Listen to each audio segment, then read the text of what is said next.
आइए बच्चों, अपन पढ़ रहे थे चट्टानों के बारे में। पहले लेसन में हमने चट्टानों की परिभाषा और फिर चट्टानों की विशेषताएं समझी, चट्टान चक्र समझा। दूसरा जो लेक्चर था उसमें हमने आग्नेय चट्टानों की आग्नेय चट्टानों की परिभाषा, आग्नेय चट्टानें क्या होती है और फिर आग्नेय चट्टानों की क्या क्या विशेषताएं होती हैं उसके बारे में चर्चा की। आज हम समझते हैं आग्नेय चट्टानें, इनकी उत्पत्ति के आधार पर इनके क्या कौन कौन से प्रकार है। तो पहला जो है, उत्पत्ति के आधार पर आग्नेय चट्टानों को दो भागों में बांटा गया है, अंतर्जात आग्नेय चट्टानें और बहिर्जात आग्नेय चट्टानें। यहाँ पर आपको एक चीज समझनी है कि अंतर्जात आग्नेय चट्टानें जो सतह के नीचे वाले भागों में स्थित है और बहिर्जात आग्नेय चट्टानें जो ऊपरी सतह है इसके ऊपर विद्यमान है, जिसे हम देख सकते हैं, जो दृश्य है। देखिए, पृथ्वी की जो ऊपरी सतह है, इस ऊपरी सतह पर मूल रूप से परतदार या अवसादी चट्टानों का विस्तार है।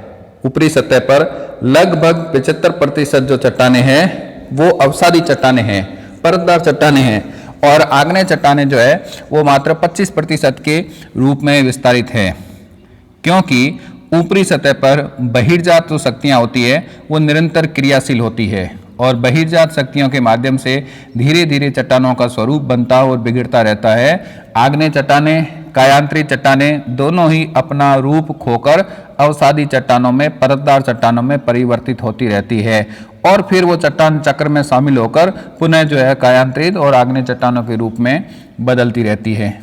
उसका हम पहले अध्ययन कर चुके हैं।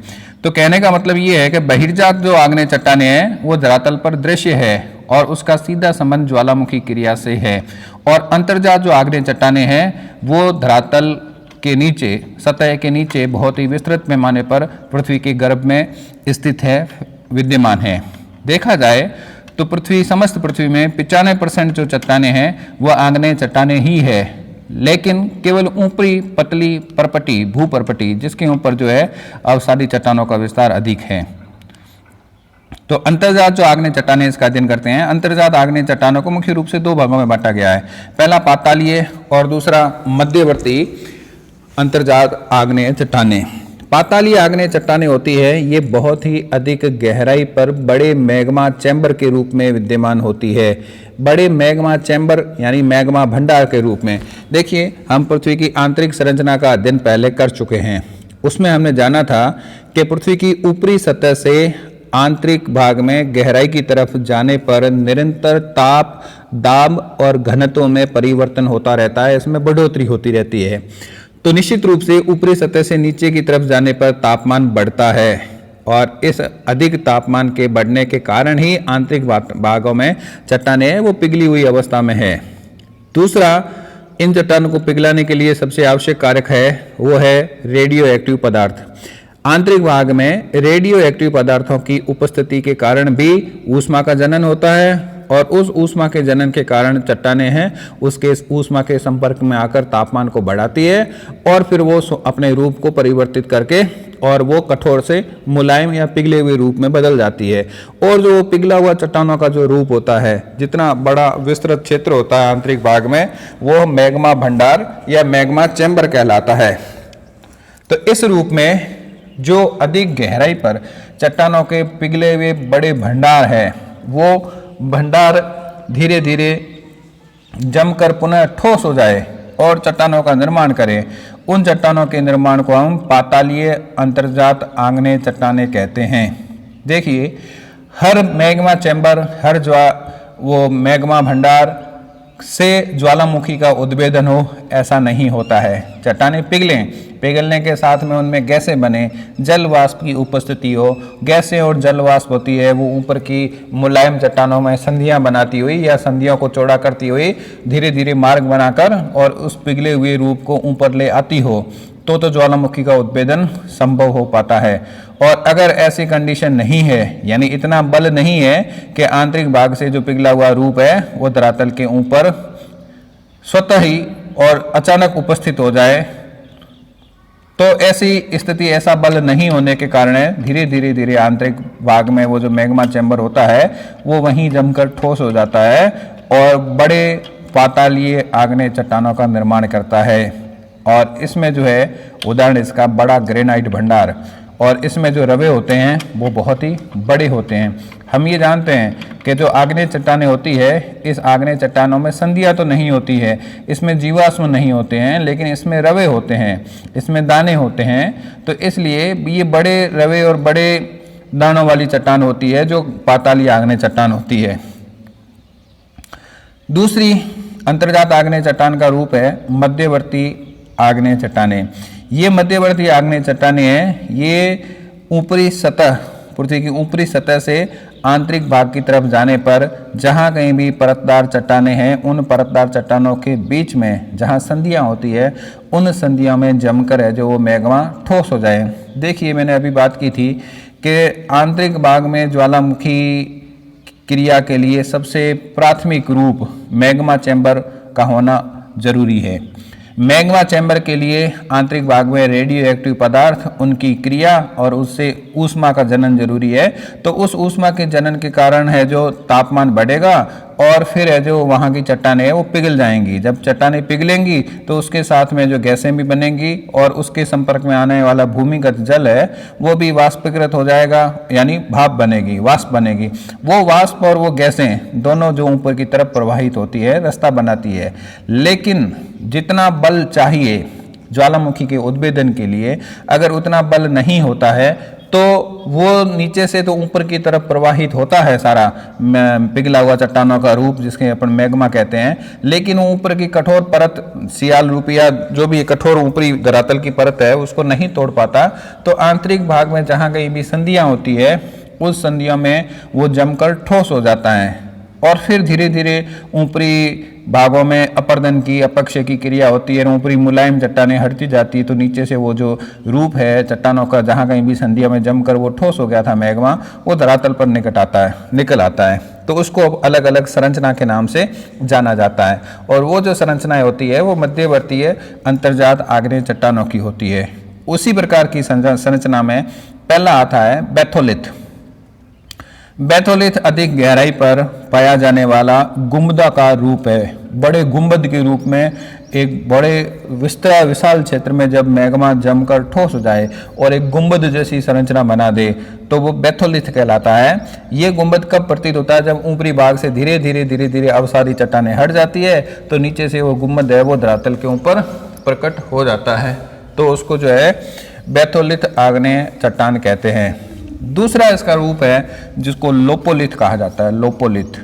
लोपोलिथ एक छिछली बेसिन कटोरीनुमा नीचा भाग होता है, जैसे झील होती है वैसा ही नीचा भाग होता है। उस नीचे भाग में, नीचा भाग का मतलब चट्टानों के बीच में जहाँ कहीं भी ऐसी तस्तरीनुमा संरचना हो, कोई गैप हो, कोई अंतराल हो, तो उस अंतराल में जो मैग्मा अंदर घुसकर जमकर ठोस हो जाए और तस्तरीनुमा आकार में, और फिर ऊपर की चट्टानें हट जाए, अवसादी चट्टानें हट जाए अवसाद के कारण, वो अपक्षय और अपर्दन के कारण, तो नीचे से जो वो कटोरीनुमा संरचना धरातल पर प्रतीत हो जाए, तो ऐसी संरचना लोपोलिथ कहलाती है। एक छिछली बेसिन के रूप में होती है। फिर आता है लेकोलिथ। वो ठीक इसका उल्टा होता है। छिछली बेसिन ये जो नीची होती है और ये जो लेकोलिथ है ये थोड़ा हल्का गुम्बदाकार रूप में ऊंचा होता है, उल्टी संरचना है। लेकोलिथ है ये परतदार गुम्बदाकार चट्टानों की संरचना होती है। परतदार चट्टानों में गुम्बदाकार स्वरूप, यानी हम ऐसा कह सकते हैं कि बैथोलिथ जो है वो बड़ा रूप होता है और उस बैथोलिथ का जो छोटा रूप होता है वो लेकोलिथ होता है। बैथोलिथ तो विशाल भंडार नीचे होता है, काफ़ी गहरा होता है, उसका ऊपरी भाग जो गोल होता है वो धरातल पर निकल आता है। बहुत बड़े विस्तृत क्षेत्र में वो कठोर चट्टान का गोल गुंबद सा होता है, वो बैथोलिथ होता है। लेकिन वैसा ही छोटा जो रूप होता है वो छोटा रूप लेकोलिथ कहलाता है। चौथा जो इसमें रूप आता है मध्यवर्ती आग्नेय चट्टानों का, उसको कहते हैं फैकोलिथ में जैसे फ है, फ की जो आकृति होती है उस फ की आकृति के अनुसार ही लहरदार रूप में, जैसे एक लोपोलिथ और एक लेकोलिथ, इन दोनों को मिलाकर एक लंबी पानी की लहर होती है, वैसे लहर की ऊपरी संरचना बना दी जाए, ऐसे ही लहरदार रूप में जो चट्टानों के बीच में जो संधियां होती हैं, उन लहरदार संधियों के अंदर ये जो भरकर मैग्मा भरकर जमकर ठोस हो जाए, तो ऐसी आकृति को फैकोलिथ कहा जाता है। देखिए बच्चों, ये उसी प्रकार से काम करता है। ये जैसे आपने देखा होगा जो एक बिल्डिंग होती है, उस बिल्डिंग के ऊपर जो पानी चढ़ाने के लिए पाइप लगा होता है, पानी वाला पाइप, और नीचे हमने क्या है, टैंक से मोटर लगा रखी है। अब हम क्या करते हैं, मोटर को ऑन करते हैं तो मोटर जो है उस टैंक से जो पानी होता है उस पाइप के सहारे वो टैंक उस बिल्डिंग के ऊपर जो बनी है टंकी वहाँ तक पहुँचाने का काम करती है। लेकिन उसके बीच में जहाँ कहीं भी जो अलग अलग पाइप निकाले होते हैं उन पाइपों में भी वो पानी फैल जाता है। ठीक उसी प्रकार से इसी उदाहरण को आप आंतरिक भाग में लागू करो कि जैसे आंतरिक भाग में जहाँ कहीं भी मैग्मा भंडार होता है, उस मैग्मा भंडार में गैसें और जल वाष्प होती है, और गैसें और जल वाष्प होती है, वो उस मैग्मा को ऊपर की तरफ प्रसारित करती है। ऊपर की तरफ नीचे से चूंकि दबाव होता है तो इसलिए मैग्मा ऊपर की तरफ प्रसारित होता है, और जहाँ कहीं भी दूसरी संधियाँ जहाँ उसके मार्ग में आती हैं उन संधियों में ये मैग्मा भरता जाता है बहुत तेजी से, और जब भरकर धीरे धीरे ठंडा होकर जम जाता है तो फिर ये संरचनाएं बनती है। तो ऐसे ही जो लहरदार संरचना बनती है उस लहरदार संरचना को फैकोलिथ कहा जाता है, फैकोलिथ।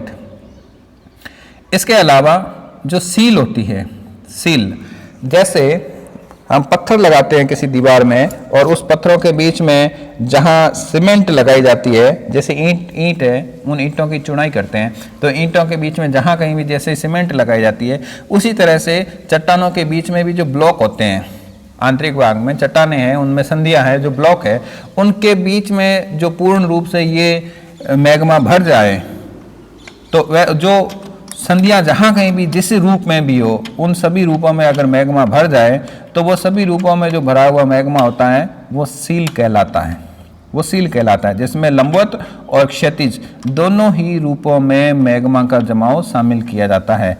तो लंबवत और क्षैतिज रूप में मैग्मा का जो जमा हुआ रूप होता है वो सील कहलाता है। और फिर जो डाइक है, ये मैग्मा का लंबवत जमाव होता है, लंबवत जमाव।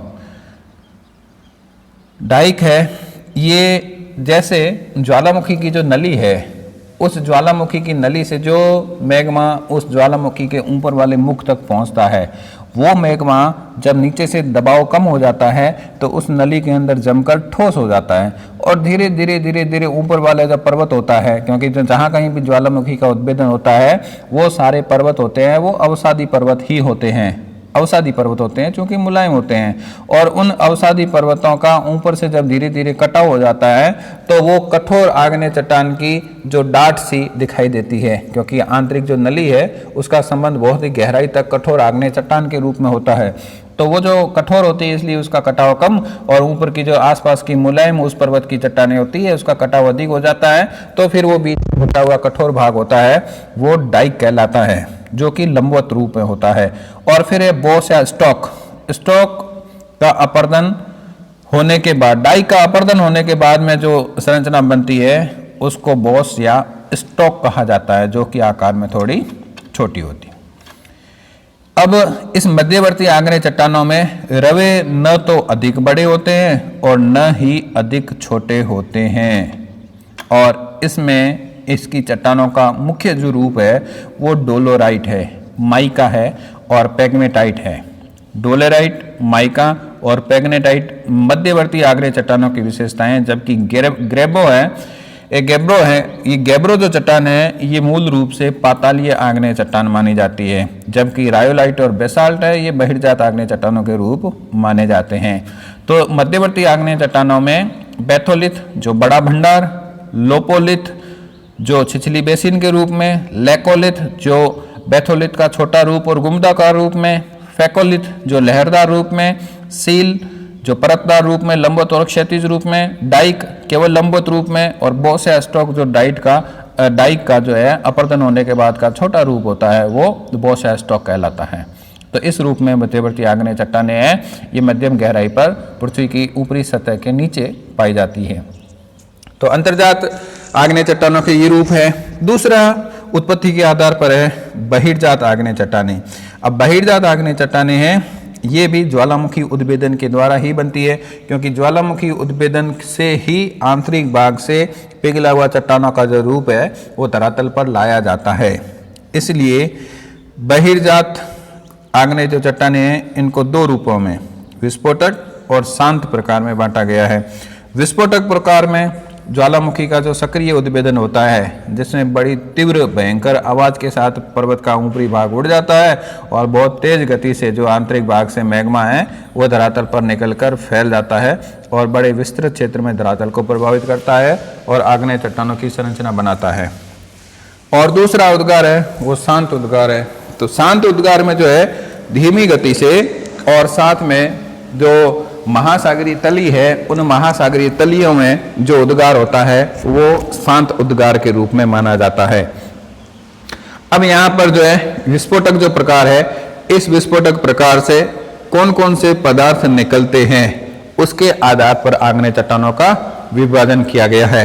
देखिए यहाँ पर ये विशेष बात समझनी है आपको कि जितना अधिक प्रेशर होता है, प्रेशर का मतलब आंतरिक भाग से जो गैसें और जल वाष्प जितनी तेज गति से मैग्मा को ऊपर लेके आती है, जितना अधिक बल होता है वो तेज गति वो बल उस पर्वत के ऊपरी भाग को उड़ा देता है और साथ में खुद का भी स्वरूप है वो छोटे मोटे आकार में उस पर्वत के निकटवर्ती क्षेत्र में टुकड़ों के रूप में फैल जाता है। तो वो जो पदार्थ है जो उस पर्वत के मुख से बाहर की तरफ फेंके जाते हैं, उन पदार्थों के जमने के कारण, संकेंद्रण के कारण जो चट्टानें बनती हो उनको बहिर्जात आग्नेय चट्टानों कही जाती है और वो उसके विस्फोटक स्वरूप के कारण बनती है। अब देखिए कौन कौन से पदार्थ निकलते हैं ज्वालामुखी का जब विस्फोट होता है। विस्फोट का मतलब पर्वत का जो ऊपरी भाग होता है उस ऊपरी भाग में आंतरिक भाग से गैसें और वाष्प है वो बहुत ही भयंकर आवाज के साथ ऊपर के पर्वत के उस ऊपरी भाग को उड़ा देती है। तो उसमें जो पदार्थ उड़ते हैं, जो चट्टानों के बड़े बड़े कण है वो दूर फेंक दिए जाते हैं, तो उन्हीं बड़े टुकड़ों को बम कहा जाता है जो आलू के आकार के होते हैं, जो काफी कई किलोमीटर तक उस पर्वत के चारों ओर फैला दिए जाते हैं, जिनका आकार है वो 256 मिलीमीटर से भी बड़ा होता हो, तो उनको बम कहते हैं। बम है ये बहुत ही बड़े क्षेत्र में फैल जाते हैं।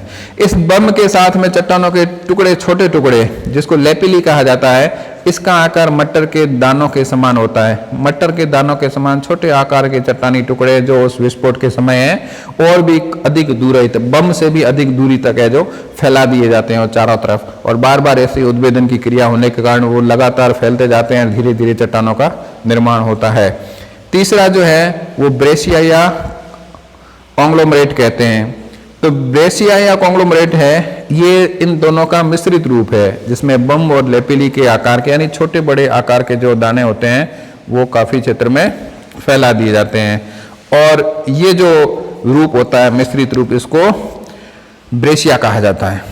अब बहुत ही महीन कणों का जल में जो जमाव हो जाता है उसे टफ कहते हैं, यानी ज्वालामुखी जो राख होती है, ज्वालामुखी राख के जो छोटे मोटे टुकड़े होते हैं, यानी जब आपने देखा होगा, कई बार आपने फोटोओं में देखा होगा, किताबों में पढ़ा होगा कि जब ज्वालामुखी का उद्भेदन होता है तो उससे निकली हुई गैसें और गैसों के साथ चट्टानों के जलने की जो राख होती है वो बहुत ही बड़े आकार में, फूल गोभी के आकार में उस पर्वत के ऊपर छा जाती है और फिर उससे तपता हुआ तेज गति का पीले रंग का, लाल रंग का जो लावा है वो निकलकर आसपास के क्षेत्रों में फैलता है। तो वो जो राख होती है जिसका जमाव जल में होता हो उसको टफ कहते हैं। और फिर है प्यूमिस या झामक। प्यूमिस या झामक है ये एक तरह की राख होती है बहुत महीन कणों वाली। तो ये जो प्यूमिस होती है ये आसपास के वनस्पति पर, आसपास के धरातल पर, खेत खलियानों पर और बहुत ही बड़े क्षेत्र पर है जो धीरे धीरे जमने लगती है, यानी ज्वालामुखी उद्गार के समय तो बहुत ऊपर आसमान में फैल जाती है और फिर है जो धीरे धीरे नीचे जमने लगती है। ये तो एक तरह से प्यूमिस झामक है, ये एक राख होती है। और राख के साथ ये जो धूल होती है, एक चट्टानों का जला हुआ राख और दूसरा उस पर्वत की उड़ाई हुई धूल, पर्वत को तोड़ने से जो धूल उड़ी है वो धूल है, वो और प्यूमिस ये धीरे धीरे समय के साथ नीचे जमते जाते हैं और जमने के कारण चट्टानों का भी निर्माण करते हैं, वनस्पति को प्रभावित करते हैं, खेत खलियानों को प्रभावित करते हैं। तो इस तरह से क्रमशः बड़े आकार से छोटे आकार के रूप में ये जो पदार्थ है ये बहिर्जात आग्नेय चट्टानों का रूप बनाते हैं। मूल रूप से ज्वालामुखी उद्गार के कारण जो चट्टानें बनती है वो बहिर्जात आग्नेय चट्टानें हैं। और आंतरिक भाग में इतना बल अधिक नहीं होता कि वो मैग्मा है वो धरातल के ऊपर निकल आए, लेकिन इतना बल अवश्य होता है कि आंतरिक भागों में जहां कहीं भी परतदार चट्टानों में या अवसादी चट्टानों में संधियां होती है, उन संधियों में बड़े दबाव के साथ मैग्मा अंदर घुसकर जमकर ठोस हो जाए और अलग अलग आकृतियों में जो है संरचनाओं में आग्नेय चट्टानों का निर्माण करे तो वो पातालीय या मध्यवर्ती आग्नेय चट्टानें कहलाती है। अब इसमें बहिर्जात में शांत उद्गार है, इससे लावा पठारों का निर्माण होता है, जैसे दरारी उद्भेदन। अब दरारी उद्भेदन होते हैं वो महासागरीय तली में होते हैं, जहां कहीं भी दो प्लेटें, धरातल का ऊपरी भाग है वो बड़े बड़े स्थल खंडों से मिलकर बना हुआ, जिसको प्लेट्स कहते हैं। ये प्लेटें धीरे धीरे विपरीत दिशा में जब गति करती है तो वहां पर जो बीच में संधि बन जाती है, उस संधि से जो है मैग्मा बाहर आकर जमकर जल के प्रभाव से शीघ्र जमकर ठोस हो जाए, तो ऐसा जो उद्गार होता है उसको शांत उद्गार कहते हैं। और इससे जो पर्वतों चट्टानों का निर्माण होता है वो मुख्य रूप से लावा पठार बनते हैं, क्योंकि जैसे ही मैग्मा ऊपर आया जमकर ठोस हो गया उसी जगह, तो उससे जो है ये विस्फोटक प्रकार की तरह बम, लेपिली, ब्रेशिया, टप, प्यूमिस वगैरह नहीं बनते हैं और उसे न ही मध्यवर्ती आग्नेय चट्टानों जैसी संरचनाएं बनती है। तो मूल रूप से यहाँ पर है आंतरिक भाग से जो पदार्थ बाहर की तरफ लाया जाता है उसी पदार्थ से ही चट्टानों का निर्माण होता हो, चाहे वो धरातल के ऊपर उपस्थित हो या फिर ऊपरी सतह के नीचे परतों में अलग अलग रूपों में जमकर ठोस हो गया हो। तो उत्पत्ति के आधार पर मूल रूप से ये दो चट्टानें थी, अंतर्जात आग्नेय चट्टान और बहिर्जात आग्नेय चट्टान। अब आगे के जो लेसन में हम इसकी और विशेषताओं का अध्ययन करेंगे।